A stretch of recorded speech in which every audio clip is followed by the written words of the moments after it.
কলা দিয়ে মাছ রান্না করব।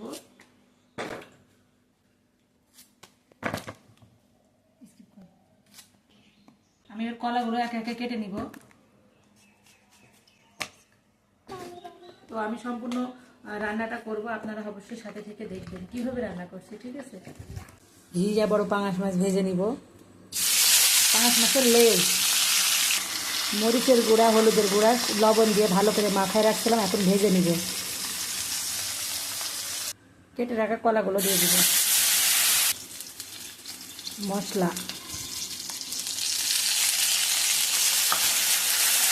হলুদের গুঁড়া, ধনিয়া গুঁড়া, মরিচের গুঁড়া। কলাটা ভালো করে কষিয়ে নিব, সামান্য পানি দিয়ে দিব।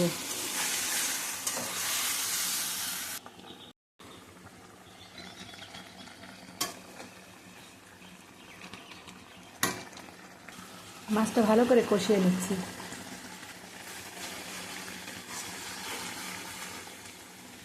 এবার ঝোল দিয়ে দিব।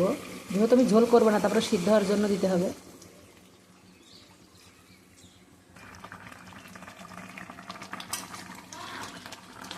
এই যে হয়ে গেছে,